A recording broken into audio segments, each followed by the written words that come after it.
Terakhirnya kalimat terakhirnya adalah ini sementara atau memang secara fundamental kenaikan yang terjadi di emas dan perak ini ada fundamentalnya, terjadi juga arah fundamental yang cukup kuat. Ya, pastinya hari ini kita melihat bahwa pastinya ya dengan situasi yang ada hari ini plus ditambah juga edukasi dari kita semua ya yang hadir dalam bisnis logam mulia ini ya tadi pasti meningkatkan kesadaran masyarakat juga ya.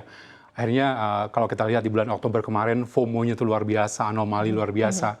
Tapi perlu kita bedah lagi nih sebenarnya apakah memang pemahaman masyarakat terkait hal ini sudah benar-benar kuat gitu atau hanya sekedar tadi ya ikut-ikutan ya.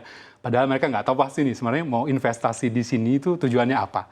Jadi ini bisa jadi salah satu kita akan melihat bahwa ada dua sudut pandang nanti ya. Apakah hari ini memang investasi terkait logam mulia ini memang benar-benar dipahami masyarakat atau memang hanya sekedar ikut-ikutan yang ya tadi ya pemahaman investasi mereka tuh belum jelas seperti itu. Tapi karena di hari di mana penangkapan Presiden Venezuela itu peningkatan emas in the globals itu 1%, peraknya malah 6%.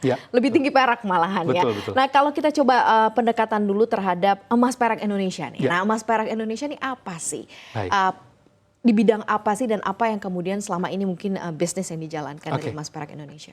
Terima kasih. Jadi PT Emas Perak Indonesia itu adalah perusahaan yang bergerak di bidang distribusi, pengembangan jaringan, dan pastinya edukasi bisnis logam mulia di Indonesia. Dan bukan sekedar itu ya, bukan sekedar itu saja, tapi kita juga mendorong ekosistem investasi logam mulia ya, yang aman, transparan, dan mudah dijangkau oleh masyarakat.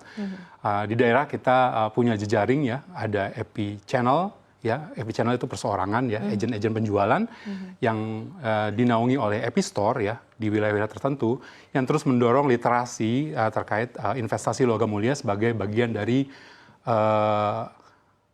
perencanaan keuangan di masa depan dan jangka panjang seperti itu. Berarti distributor ya positioningnya ya.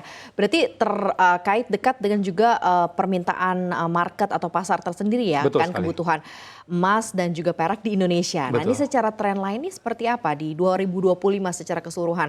Karena kalau kita lihat global marketnya kan fantastisnya luar biasa ya. Tapi kalau kita lihat dalam permintaan gitu ya, sisi demand gitu ini seperti apa? Ya, kami melihat bahwa tren logam mulia ini ya pertumbuhannya semakin terus positif ya. Artinya dari yang sebelumnya kita melihat masyarakat ini memiliki sudut pandang bahwa emas dan perak itu adalah simbol kekayaan dan budaya. Hari ini kita melihat dengan edukasi yang kita sampaikan, yang kami sampaikan, mereka semakin terbuka. Jadi hari ini emas dan perak menjadi salah satu instrumen investasi yang menarik. Ya, satu pasti aksesnya mudah, ya, terjangkau kalau perak sekarang hari ini ya. Dan ini menjadi salah satu instrumen investasi yang sangat cocok dengan segmentasi yang ada di Indonesia. Khususnya ya kita melihat hari ini keluarga-keluarga muda ya, dan pastinya juga para pelaku usaha yang ingin ada semacam lindung nilai bagi aset mereka dan tadi ya keamanan untuk aset mereka sendiri seperti itu. Berarti kalau dilihat dari tren investasinya nih bertumbuhnya luar biasa berarti ya di 2025 ya. Makanya ada peningkatan harga yang lumayan besar. Kalau dilihat dari peningkatan harga antara in between antara gold dan juga silver sendiri ini seperti apa nih yang cukup lebih signifikan? Ya, artinya kalau kita melihat hari ini bagaimana harga itu terbentuk ya, yang menguatkan ya. Kalau emas sendiri kita melihat tadi disampaikan di awal bahwa ketidakpastian global ya, di situ ada isu geopolitik, ada inflasi, suku bunga global, termasuk juga bank sentral dunia tuh ngeborong emas gitu ya sebagai cadangan mereka. Itu menjadi salah satu faktor dominan ya yang membentuk harga emas hari ini ya, termasuk perak juga nanti terimbas seperti itu. Namun di satu sisi ketika kita melihat hal tersebut, emas semakin menunjukkan dirinya sebagai safe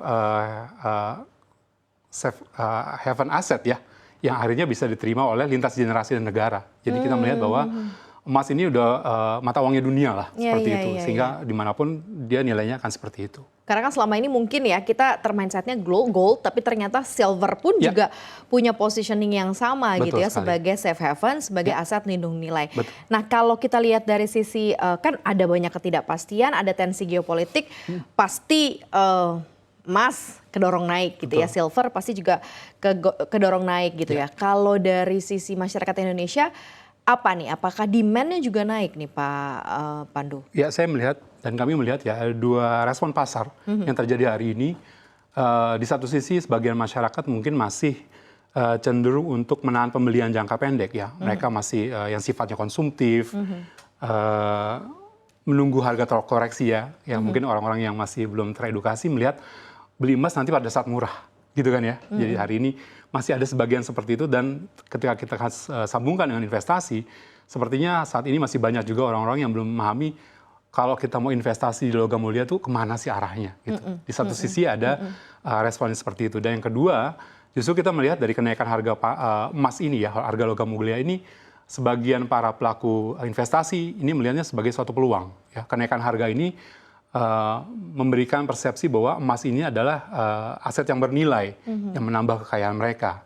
Sehingga ini sangat cocok lah ya buat mereka agar tadi investasi yang mereka lakukan juga cenderung aman dan kedepannya lebih valid lagi seperti itu. Jadi ada yang menahan pembelian karena ingin supaya harganya diskon dulu gitu ya. Tapi opportunity to diskon kalau ngelihat dari tensinya seperti ini, minatnya kemudian demand-nya cukup tinggi, kayaknya dalam waktu dekat sih agak susah ya. Menurut harga akan terus naik. Betul. Ya, kita melihat ini ya. Makanya setiap kali kita mengedukasi masyarakat tentang value emas itu sendiri ya, manfaat emas, kita akan orientasinya jangka panjang ya. Hari ini bagaimana kita melihat orang itu berusaha untuk mencari sesuatu secara instan. Justru kita di satu sisi menyiapkan mereka untuk punya sudut pandang yang jauh ke depan. Bagaimana ketika Anda beli harga hari ini berapapun nilainya, beli ketika ada uang gitu ya. Bukan beli ketika harga turun karena besok-besok naik lagi. Jadi beli pada saat ada harga, ada uang, untuk menikmati hasilnya di masa depan seperti itu. Itu mungkin orientasi yang kita siapkan kepada teman-teman pada saat melakukan edukasi. Betul.